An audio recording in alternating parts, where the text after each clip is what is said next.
at 8 p.m. in Bridgewater as of now. Here's the Beaver County forecast.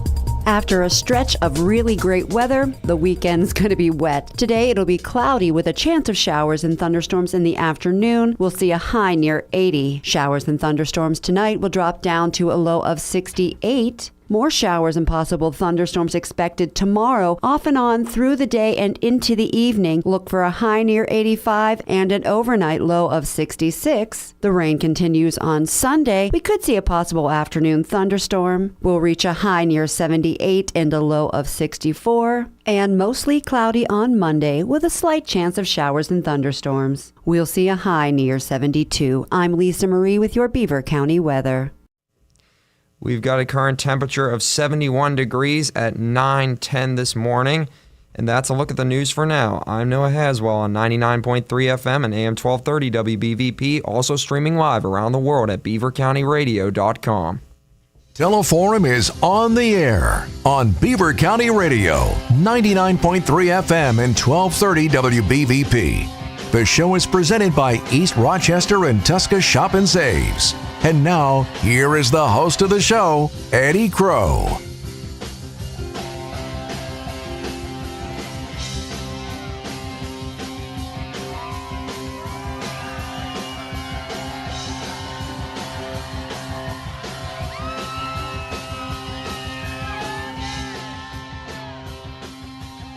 I'm sorry, I was having a private conversation with my lawyer, and now we can go ahead and do this. Hi, Larry Kelly.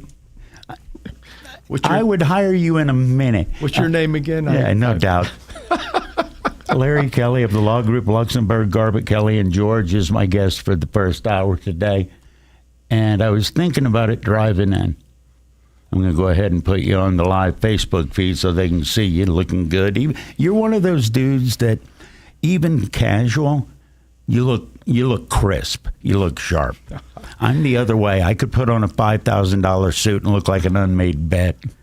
Well, that's kind of the new look today. I mean, semi-business? No ties, suit, collared shirt, but the young people don't wear ties anymore. So I want to look a little younger, so I try every once in a while not to put that tie on. It's hard for me to do because when I'm leaving the house, the tendency is put it on. Single Windsor, double Windsor? Ask Scott, what do you go with when you tie it No, I know how to tie a double Windsor. Uh-huh. A real man knows how to tie a tie, but it's single Windsor. Doubles are too strong now. Too strong. So they make too much of a statement. They're too big. The ties are too thick. That's true. It's not like the old days. We had those little ties, and double Windsor was the way to go. But, yeah. I'm going to guess you're also not one of those guys that once you get a decent knot, when you get home that day, you loosen it just enough to get over your head and hang it up and save the knot? No, come on. I've known how to tie a tie since I was 10 years old. My father taught me, Fred Kelly. That's part of what you... He taught me how to tie a tie, how to shake a guy's hand. How to polish a good set of shoes? How to polish a good set of shoes, yeah. That was, I had a good dad. That was the one. Well, I saw Larry Kelly, Law Group Luxembourg, Garbutt, Kelly, and George. We visit once a month. We just pick up where we left off. There's no real radio. Well, here's my guest. It's like, hey, Larry. First of all, that young man did a wonderful job with the news. Noah, Geneva student. He did a wonderful, wonderful job. Let me just throw that out there. We call him the Noah-nator.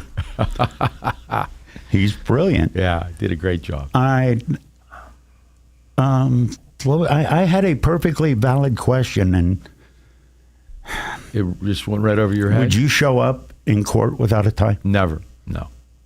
Would any judge notice that? I would think so. Depends how old they are. In the world we live in today, you can be considered dressed formally without a tie on, but that's not my world. At my age, right? No, I wear ties.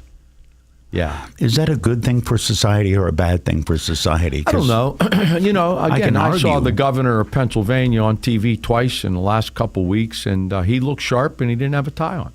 Nice collared, crisp shirt, but no tie. So that's an acceptable look these days. I guess, it's a different world we live in today. When Eddie. would you have to, sartorial chat with Larry Kelly, when would you feel it's absolutely obligatory to wear a suit? I'm talking about matching pants, jacket, tie, besides court. Well, yeah, when I'm in court, I was selected to be president of the Pennsylvania Trial Lawyers Association.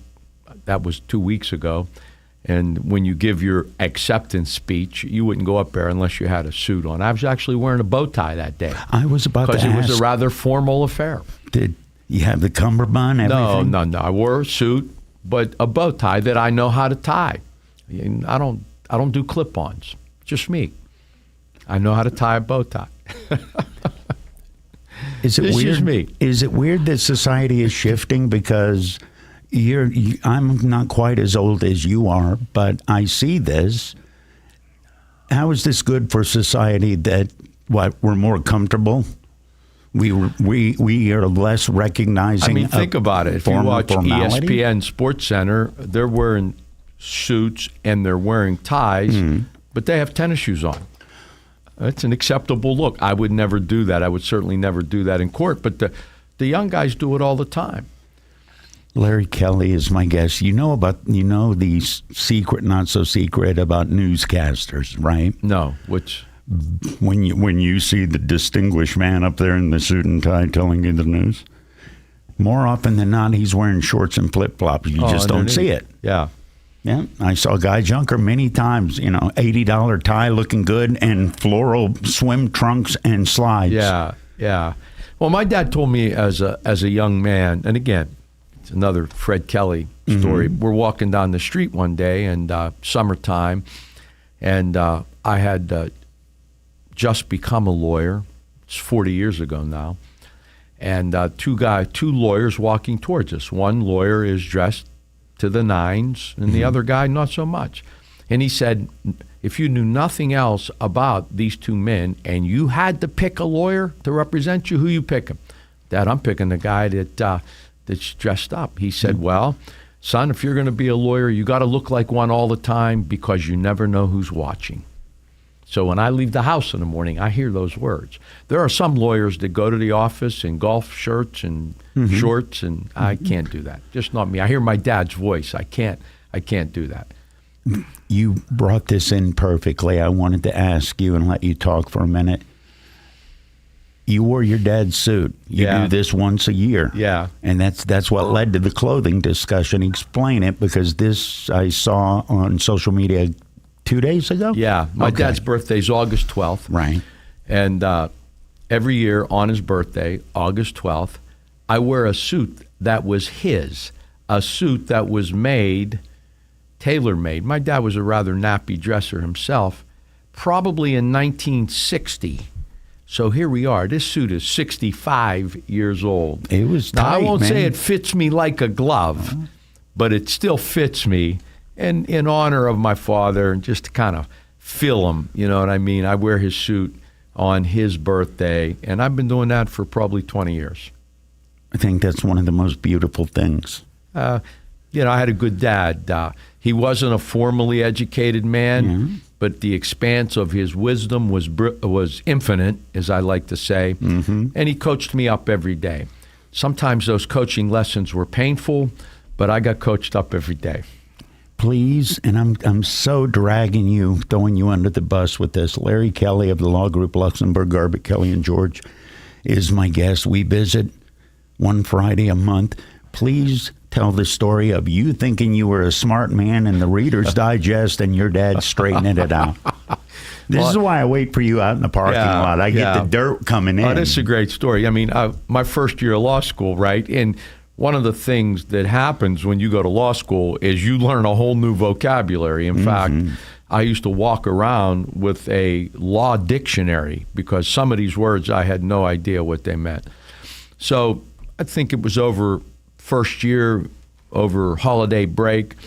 My dad used to read. He was well read. He read the Reader's Digest. It came out every month, and he would read it. And it was basically the short story of a column that may have been written in the New York Times or the Washington Post. In fact, oftentimes when I'm talking to a client, I would tell them, give me the Reader's Digest version of what happened. Yeah. They don't know what I'm talking about. But so anyway, the Reader's Digest has a vocabulary quiz at the end. 20 questions. Here's the word. What's the definition? Multiple choice. So I think I'm a big shot. Come on, Dad. We're going to take this Reader's Digest vocabulary test.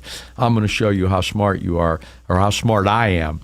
Well, we took the first one, and out of 20, he had 20 right, and I think I got 12. I said, wait a minute, that was a fluke. We're going to do this again. Did he ask you at that point, how much are you paying for college, No, son? he said, what are they teaching you in law school? What are they teaching you? Right on. We're going to do this again. We're going to do this again. So we did it again, a different quiz. And that time he got 19 right, and I got 12 again. So, yeah, my father was well read, and his vocabulary was off the charts. Did he bust your chops about it, or did you just get that look? No, we had a great he laughed. He reminded me, yeah, come on, what new words did you learn in law school this week? He would ask me. So, yeah, it was, I still remember it. It's amazing. So that 40 years ago that happened. So think about that for a while. And I still remember it like it was yesterday. And if I closed my eyes, I could still see him sitting in his chair and like me sitting on the couch in the living room saying, come on, I know I got you this time. If you close your eyes, do you get the smell of the cologne? Oh, yeah. That's one. The scent of somebody is probably the most powerful form of memory. Yeah. Yeah. Yeah. I'm going to tell you a really bad Southern joke off the air that ties in with what you just said. Okay. I'll just give you the punchline. You'll know it. Son, pie are round, cornbread are square. Okay. All right. You have to that went over my head, so you have to tell me the joke. The kid comes home from college, and everybody's sitting around. Oh, look, Junior went to college. Say something smart, Junior. Junior says, pie are square. Son, pie aren't square, pie are round. Cornbread are square. All right, clearly you would have used words that none of my uncles would have known. How do you keep the enthusiasm? I'm sitting here watching you, and it's genuine. I get fired up and ready to go every day. You just said 40 Nothing years. great was ever accomplished without enthusiasm, baby. And so if you want to be good at your job, if you want your company to be good, if you want to do good work for your clients at L.G.K.G., got to be enthusiastic every day. I get myself up, and in hopes my enthusiasm will be, reflected in our staff, and, they'll jump on my coattails.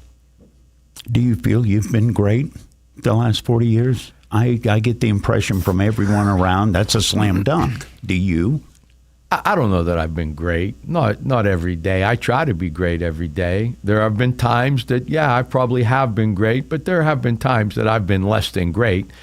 But, the key to life is to try to find consistency. Anybody can be great once in a while. The key, I think, to any profession, your profession, is to try to bring it every day, to be excellent every day. My goal is not to be perfect. My goal is really not to be great, but my goal every day, Larry Kelly at L.G.K.G, is to strive for excellence. You can be excellent and still lose. Which sticks in your brain more? The times that you felt like, yeah, okay, great's a big word, I was good, or the times when you knew you weren't? Yeah, I mean, there have been times I have been less. It's not for lack of trying. You know what I mean? It's like anything else.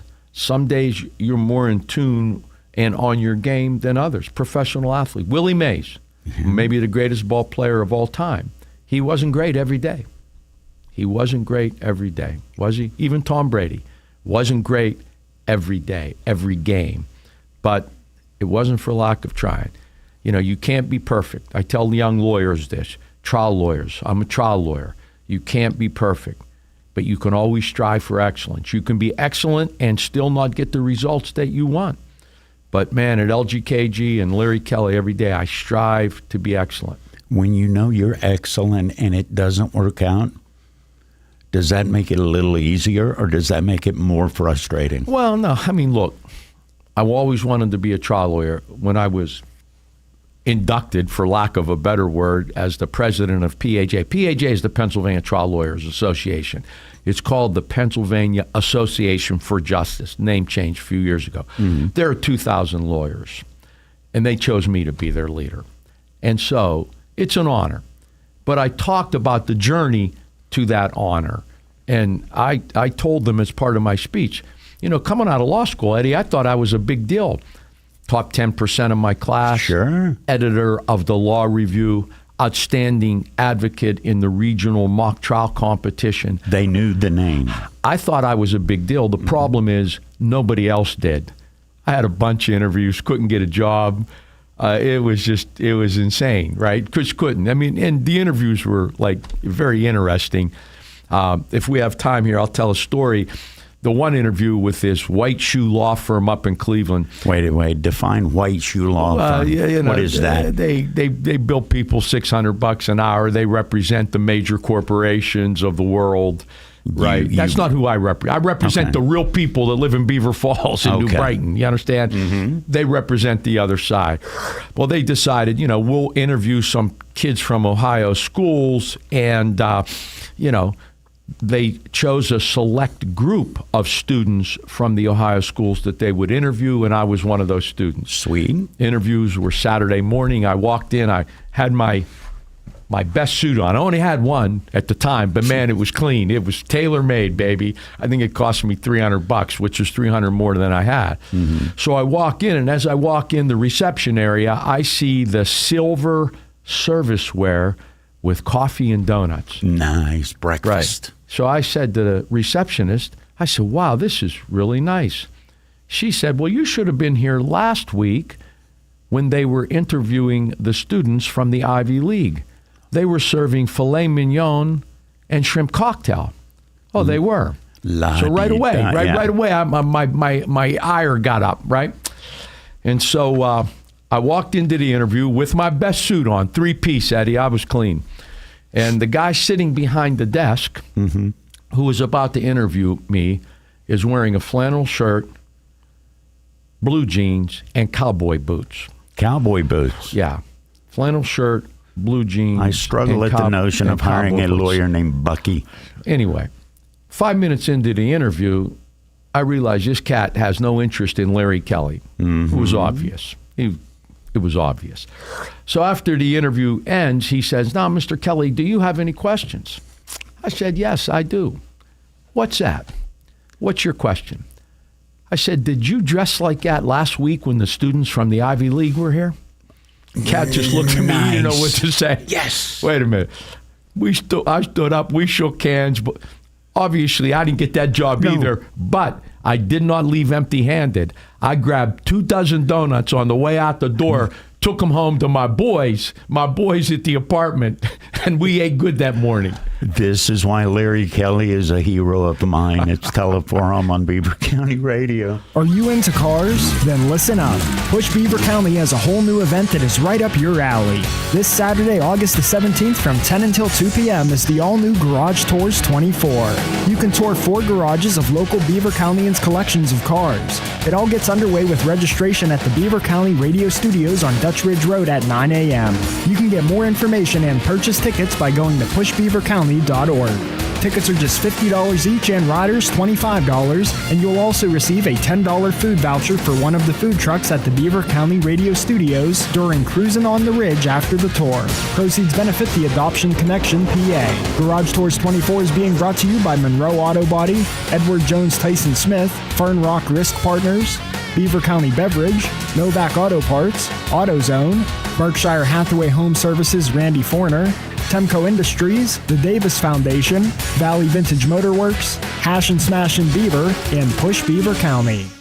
I'm Patty. And I'm Bob. We're retired, and we live at St. Barnabas in the Village. We used to have a house. Lived in it for 40 years. Raised our kids. But it became too much. The upkeep, the stairs. Moving seemed like such a hassle. We didn't even know where to start, so we didn't. Until we met Cindy at St. Barnabas. She talked us through our options. Yeah, and she helped us with our move and all the arrangements. There was so much stuff. Who knew we had 3 fondue pots? But she made it easy. So easy. Now we enjoy ourselves. Golf, the pool, new friends, shuttles to where we want to go. The pub and the food. So good. There wasn't a long-term commitment or any large fees. And they have a healthcare system on campus with doctors if we need it. The kids really like that. The kids like to come and eat with us. There's an easier, worry-free way to retire at the Village at St. Barnabas. Come visit us for a free and informative counseling session and personal tour. I can't believe you waited so long. I can't believe you waited so long. Visit stbarnabashealthsystem.com or call 724-443-0700. Summer fun starts at the East Rochester and Tusca Shop and Saves. They have everything you need to enjoy your summer. Fire up the grill with their top quality meats, juicy steaks, tender chicken, and mouth-watering ribs along with burgers.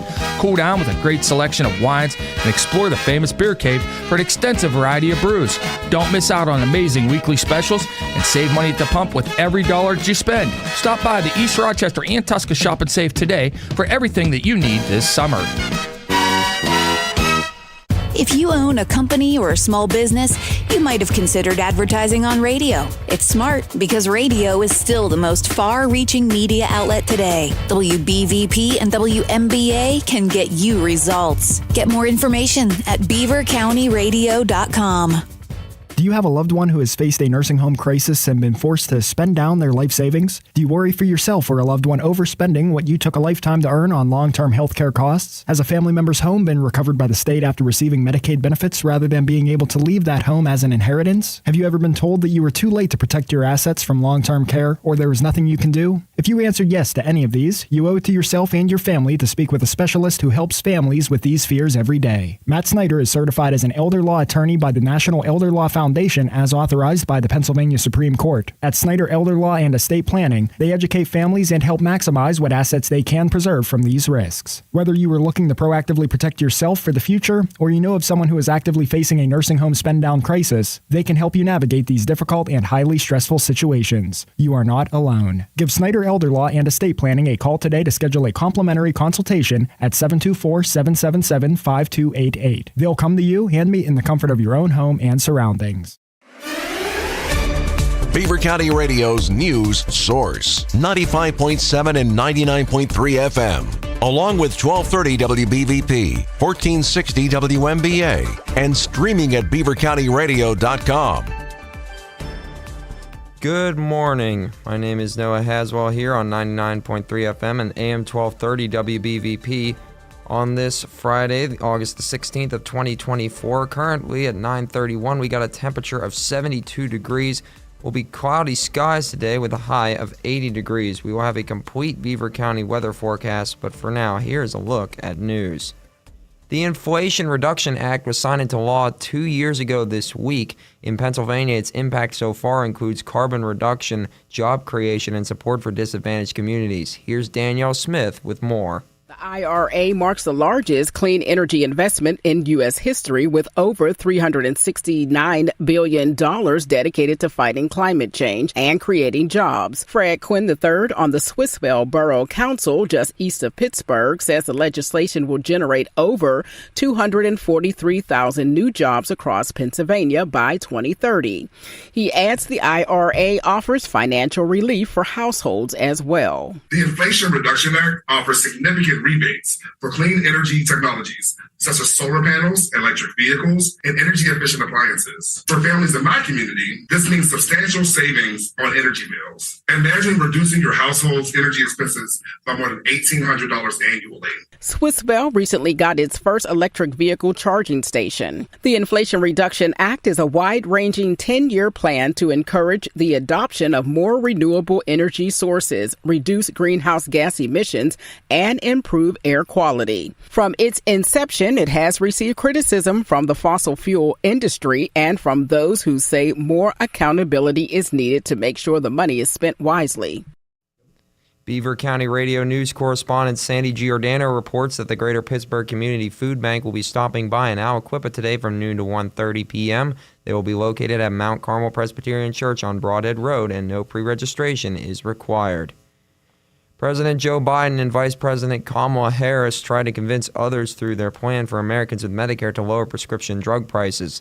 The White House proclaimed that out-of-pocket costs a year will exceed $1.5 billion, And some of the drugs that will start to cost less are Merck's diabetes medication Januvia, Bristol Myers Squibb's blood thinner Eliquis, and Johnson & Johnson's blood cancer drug Imbruvica. When former President and Republican presidential nominee Donald Trump was shot at a rally in Butler on July 13th, the security was questioned, but the Secret Service may provide the answer because of their bulletproof glass that they are using to protect him, according to NBC News. The glass will also be transported by military aircraft, and while this plan is still in the works, former President Trump has not held an outdoor event since the assassination attempt on his life happened. Production at a Beaver County chemical plant is planning to stop by the end of this year. Styropec, located at the confluence of Raccoon Creek and the Ohio River, which makes both packaging foam and materials that mimic styrofoam, announced Wednesday that its Potter Township facility will be affected by quitting its production. Styropec will work with the Pennsylvania Department of Environmental Protection while still in operation for environmental safety, and they will not consider a sale at this time. A local rock band who shredded the Beaver Valley in the early 2000s, Mush Cup, will play their first concert in 11 months at Mario's 410 Grill in Bridgewater on Saturday. The band, led by vocalist Ian Solis, is celebrating their 20th anniversary of their self-titled album, and Solis commented that the audience is going to be surprised by the tunes they play, as well as playing songs that they haven't sung in 2 decades. The cost for tickets is $13 at the door, but cost will be $10 if you purchase advance tickets at Inner Groove Records in Monaca. Tickets are also running low for Mush Cup's 8 p.m. show in Bridgewater as of now. Here's the Beaver County forecast. After a stretch of really great weather, the weekend's going to be wet. Today, it'll be cloudy with a chance of showers and thunderstorms in the afternoon. We'll see a high near 80. Showers and thunderstorms tonight will drop down to a low of 68. More showers and possible thunderstorms expected tomorrow, off and on through the day and into the evening. Look for a high near 85 and an overnight low of 66. The rain continues on Sunday. We could see a possible afternoon thunderstorm. We'll reach a high near 78 and a low of 64. And mostly cloudy on Monday with a slight chance of showers and thunderstorms. We'll see a high near 72. I'm Lisa Marie with your Beaver County weather. Current temperature at 9:36 is 72 degrees here in Beaver County. That's a look at the news for now. I'm Noah Haswell on 99.3 FM and AM 1230 WBVP, also streaming live around the world at beavercountyradio.com. Talk about what's happening in Beaver County or around the world on Teleforum. 724-843-1888. 724-774-1888. It's Teleforum with Eddie Crow. It is Teleforum. It's one of my favorite months of the hour. And I'm not just kissing up to a guest. Larry Kelly is here of the law group Luxembourg, Garbutt, Kelly, and George. How long's it been since I've gotten to interview you occasionally? When's the first time I interviewed you? It's been several years. Several years, Eddie. Probably, wow. Close to 10, maybe. How long have you been at WBVP? Oh, well, off and on. I used to come around. They fed me like a stray cat for a while. And then they said, well, he's here. You might as well let him in. Well, ever since you've been permanent, how many years have you been here, full-time employee? I don't know. Well, that's how many years we've been doing this. Clearly, that's what happens when you're a full-time employee. That's how long you been here? I have no idea. That's how many years we've been doing this. You're the best at it, too. I appreciate it. It doesn't work well if the host doesn't ask the right questions. But let me finish my story. So, I thought you stole donuts. That's the perfect ending to any story for me. I go home that night. I was living in Akron, and I go home that night, and I'm lamenting again to my father, Fred Kelly, another Fred Kelly story. He was your life sounding board. Yeah, he was. Yeah. And I'm lamenting to him and crying the blues how I can't get a job, nobody wants to hire me, and so on and so on. And finally, he said, "Are you done?" Yeah, I'm done. I can hear my dad's voice saying, "Are you done?" Now, do you remember the speech that Rocky gave to his son outside of the restaurant in the movie Rocky Balboa, when he basically told his son, you're letting people point their finger in your face and you're making excuses for why you can or you cannot get what you want to get? Well, My dad basically gave me that speech 30 years before the movie ever came out. And what he basically said to me is, do you think you're a good lawyer? Well, yeah, Dad, I do. He said, then go prove it. Don't let those people define you. Go define yourself. And that's what I did. I hung my own shingle, man. I hung my own shingle. I knew I wanted to be a trial lawyer. I started taking court appointments from the local court. I tried a case 2 months after I got my law license, a jury trial. And explain how that starts, because you wanted to work at a law firm, and now you say, to heck with it. I had no options. There was no law firm that wanted to hire Larry Kelly. But as far as the court system, you just show up to the I hung courthouse? my own shingle. I start my own law practice. I go up there to the court administrator and say, listen, there are indigent clients who are qualified to be represented by lawyers that the court will pay for.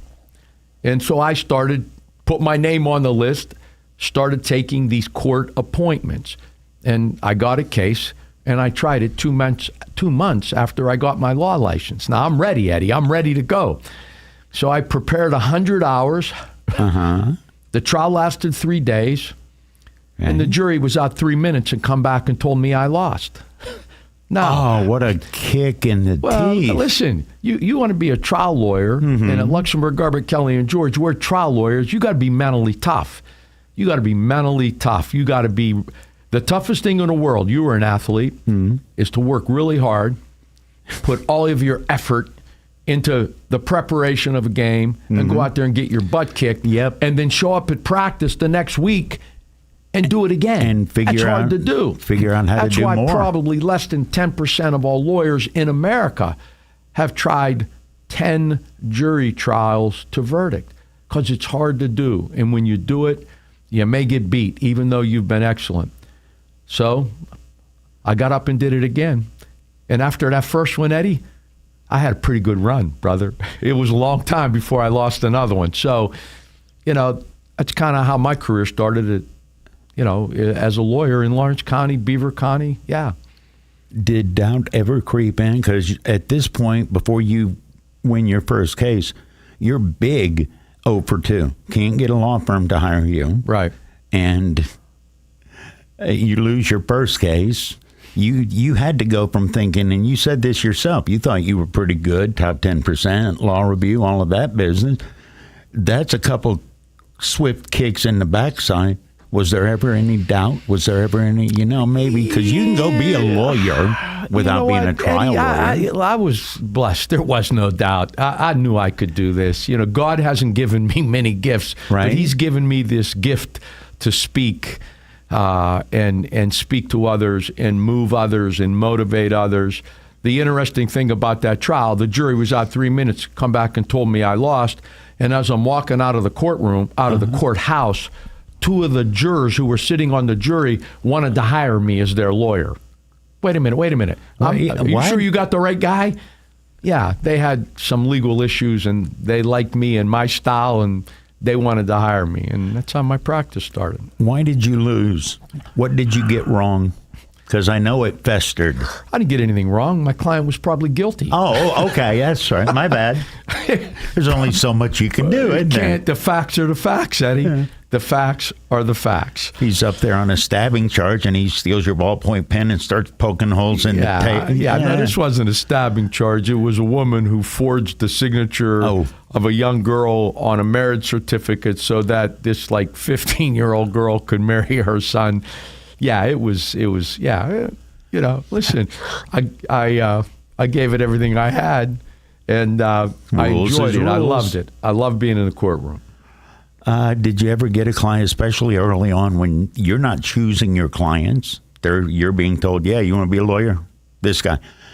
How many times or how often was it that you sat down with a new client assigned to you and thought, oh, this dude's a mess and this is not going to go well? As a lawyer, your guy's guilty. How do you handle that?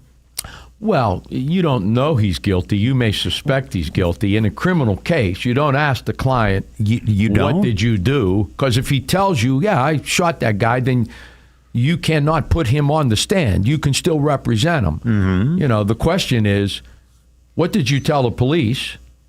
And if I were to put you on the stand, what's your testimony going to be? That's the ethical way that you have to do it, even though most criminal defendants do not testify. They just don't, because it'll be Donald Trump didn't testify in his criminal case. It would have been a disaster. So you may suspect it. Listen, my job as a criminal attorney, and I handled a lot of criminal cases early on, is to make sure the guy sitting at the table with me gets a fair trial, that the prosecution proves their case beyond a reasonable doubt, that every legal argument that could be made that would benefit this defendant is made. And that's my job. And again, I had a little bit of luck in that arena too. How difficult was it to defend somebody that you knew did it? I'm thinking of the movie And Justice for All. Well, it's a great movie. Early in my career, I was co-counsel, actually second chair, in a homicide case where they death qualified the jury, meaning that if our client is convicted, he gets the death penalty. We knew he did it. There's no question about it. There were eyewitnesses, no ifs, ands, or buts. But the defense was the insanity defense, because this young man had been diagnosed as being schizophrenic and bipolar from the time he was like 14 years old. He's been in institutional care. And I remember meeting the victim's father in the restroom. He's walking in and I'm walking out. And, I'm not going to mention any names. We'll call him Mr. Smith. Okay. I just looked at him. I said, Mr. Smith, I said, what happened to your son should not have happened to anybody, and my heart bleeds for you. I hope you appreciate I, as a lawyer, have a job to do, and I'm going to try to do it the best I can. And the verdict in that case was guilty but mentally ill. It was the first guilty but mentally ill verdict under the new statute in Pennsylvania. And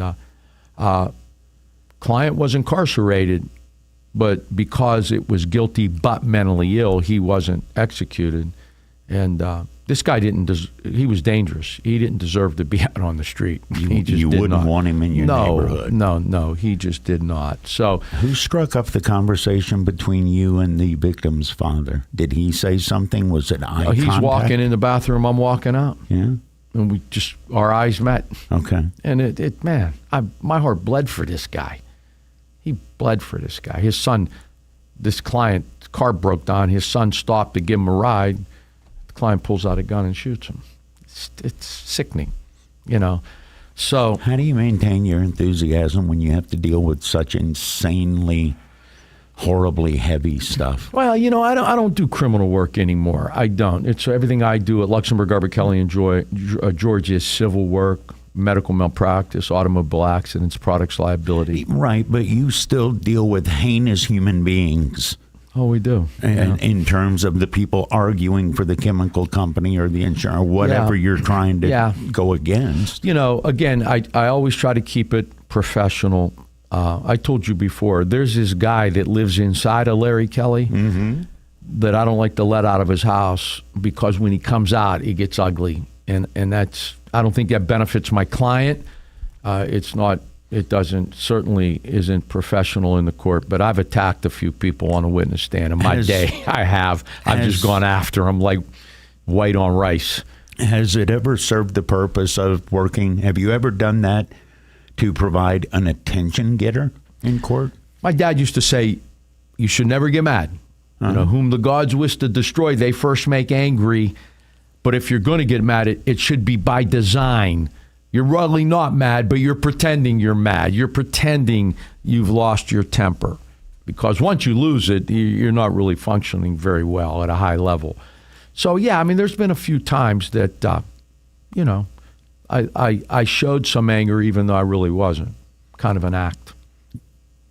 How good an actor do you have to be a good trial lawyer? Well, you need to be confident in front of people. You need to convey your thoughts in a simple manner. in a medical malpractice case, this may sound ludicrous. The more I have to talk about the medicine, the less chance I have to win, because these jurors are not doctors and they're not nurses.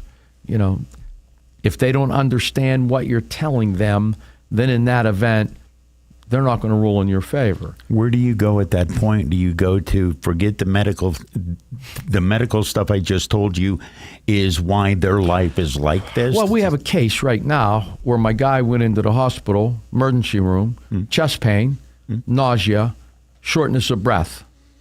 What do you think's happening? Sounds like a heart attack. Heart attack, right? They take him in, do an EKG, misread it, send him back to the waiting room, and he died right in front of him. So in that case, all I'm going to say is he went into the hospital with obvious signs of a heart attack, and while he was sitting in the waiting room, 45 minutes later, he died right in front of him. That's negligence. I'm not going to talk about T waves and S waves and late decelerations and all of the stuff that are involved in medicine. I'm not. That's going to go right over their head. It's obvious they misread the EKG. How do you know? He died 45 minutes after they took it. I'm an idiot. I know about it. You gave me 3 or 4 symptoms, and I thought, it's a heart attack. Guy's having a heart attack. Or the other one, where's the left arm pain? Yeah. Yeah.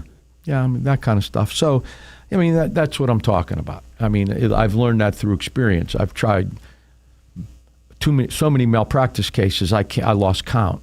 I don't know that anybody in Beaver County, a lawyer, has tried more than me. I don't know what the definition of the word nasty would be in this case, but I'm going to use it anyway. Are insurance company lawyers more nasty than they used to be? I won't say they're more nasty. Many of them are very professional. Mm-hmm. But what they don't get that we get on the plaintiff side, I have 2 daughters, Lauren Kelly, Gianna Kelly. I'm going to bring them in here next month. You're going to love them, who worked on the defense side in medical malpractice cases. For Lauren for 10 years, Gianna for 5. So they know that system. Yeah. What they don't get is any food for their soul.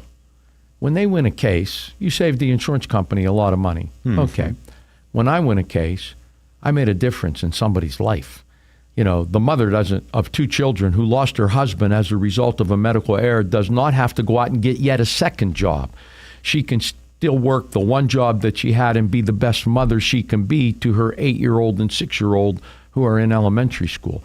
That's what we do at Luxembourg, Garbutt, Kelly, and George. That's what Larry Kelly, that's food for my soul, that I know I've made a difference. Do you learn about the food for your soul thing as you get older, or were you born with it? Because I think some people learn that. Some people always have it.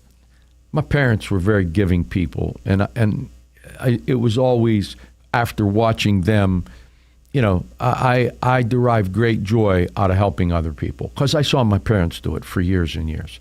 So that's food for your soul. I derive great joy, and it doesn't necessarily mean monetarily beneficial to me, Larry Kelly. I derive great joy out of mentoring young men. I saw a kid yesterday that I coached probably 5 years ago. Mm-hmm. Saw him. I was walking out of a restaurant. He was walking in. Saw him. I went, "What are you doing now?" He said, I'm starting my 2nd year at YSU. Nice. I grabbed him by the shirt. I pulled him close to me. I said, "Man, I am so proud of you. You're a grown man. You got so many things going for you." If I had any impact on this young child's life, mentoring him as a coach 5-6 years ago, that brings me great joy to see him doing so well at this point of his life. When you made eye contact with him, did he smile? Oh, yeah. Then you had an effect on his life, didn't you? Hey, Coach, great to see you. Man, how about those words? Is there any better? Listen, I love being a lawyer, and I think I've made a difference in people's lives. But I love when Larry Kelly hears a former player say, "Hey, Coach, great to see you." When you're a coach, it's a teacher. It's the same thing as a teacher. Is that more difficult, that food for your soul? Is that more difficult in current times than it was earlier? No. Your interaction would say no. Not if you're doing it right, I think. Listen, I'm a John Wooden fan. I've read all of his books on leadership. I've studied it.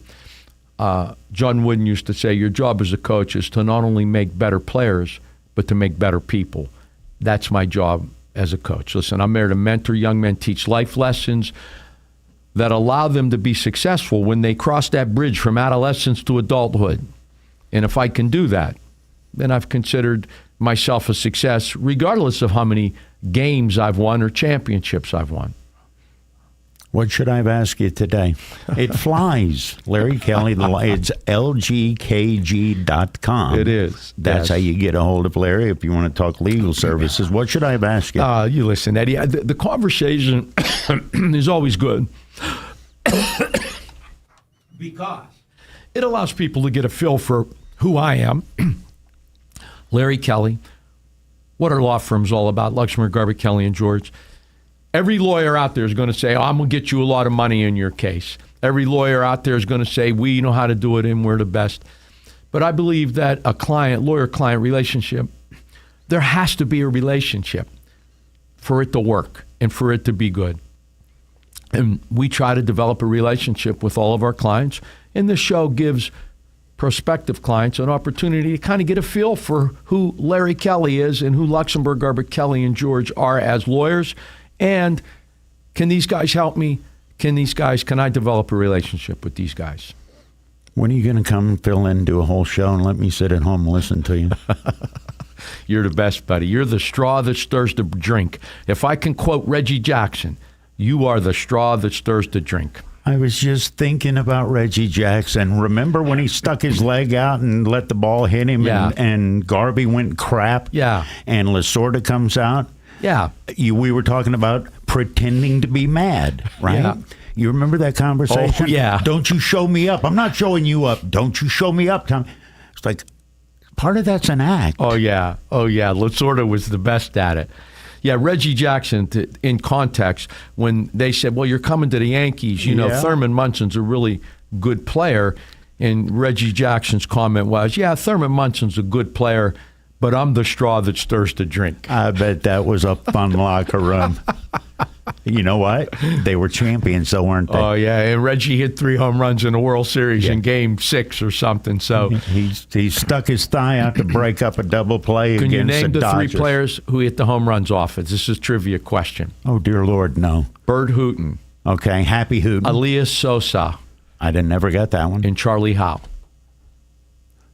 He hit a knuckleball, huh? He did a knuckle. The last one was off Charlie Howe, knuckleball. That's if you catch a knuckleball that don't knuckle, it is BP. And he hit it a long way. This is why I had no intention of even thinking about Reggie Jackson today. Thank you, sir. The straw that stirs the drink. It's Teleforum on Beaver County Radio. When accidents and injuries happen, you need the experience and insight of the legal team at